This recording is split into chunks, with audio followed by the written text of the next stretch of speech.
নমস্কার বন্ধুরা, সবাই কেমন আছেন? আশা করি ভালো আছেন। আমি আপনাদের কাছে আবার একটা নতুন রেসিপি নিয়ে এসেছি। পুরো ভিডিওটা দেখার জন্য অনুরোধ রইল। তো এখানে আমি কচুর পাতা খুব ভালো করে ধুয়ে আর ছোট ছোট করে কেটে নিয়েছি, আর কড়ার মধ্যে দিয়ে একটু জল আর লবণ দেব, দিয়ে খুব ভালো করে এটাকে আমি ভাপিয়ে সেদ্ধ করে নেব। আর সেদ্ধ করে নেওয়ার পরে এটাকে আমি খুব ভালো করে জল ঝরিয়ে নিয়েছি, আর তার মধ্যে কড়াতে তেল দিয়ে তেলটা গরম করে নিয়েছি, আর দিয়ে দেব পেঁয়াজ কুচি। পেঁয়াজ কুচিটা আর দেব লঙ্কা কুচি, কাঁচা লঙ্কা কুচি দিয়ে খুব ভালো করে এটাকে আমি নাড়াচাড়া করে ভেজে নেব। আর দেব আমি শুকনো লঙ্কা।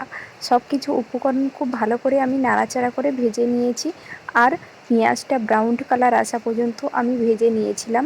আর এরপরে আমি দিয়েছি টমেটো কুচি। ব্যাস, টমেটো কুচি দিয়ে আর লবণ দেব, দিয়ে খুব ভালো করে এটাকে আমি কষিয়ে রান্না করে নেব যতক্ষণ পেঁয়াজ আর টমেটোটা গলে যাচ্ছে। এখানে তো খুব ভালো করে আমাকে কষিয়ে রান্না করে নিয়েছি। এরপরে আমি আদা রসুনের পেস্ট দিয়ে দিয়েছি। এটাকে খুব ভালো করে তেলের ওপরে খুব ভালো করে কষিয়ে রান্না করে নেব, আদা আর রসুনের গন্ধটা চলে যাওয়া পর্যন্ত। আর আমার চ্যানেলে যদি নতুন হয়ে থাকে ঝটপট লাইক কমেন্ট সাবস্ক্রাইবটা করে দেবেন। এরপরে আমি এক এক করে মশলা দিয়ে দেব। যেমন ধরো দেব হলুদ গুঁড়ো পরিমাণ মতো, লঙ্কা গুঁড়ো যে যেমন লঙ্কা খান সেইভাবে লঙ্কার গুঁড়োটা দেবেন, আর দেব জিরের গুঁড়ো আর সানরাইজ শাহি গরম মশলা। সব রকম মশলা তো আমার এখানে দেওয়া হয়ে গেছে। এরপরে আমি একটু নাড়াচাড়া করে নেব, আর মশলাটা পুড়ে না যাওয়ার জন্য আমি এখানে একটু জল অ্যাড করেছি।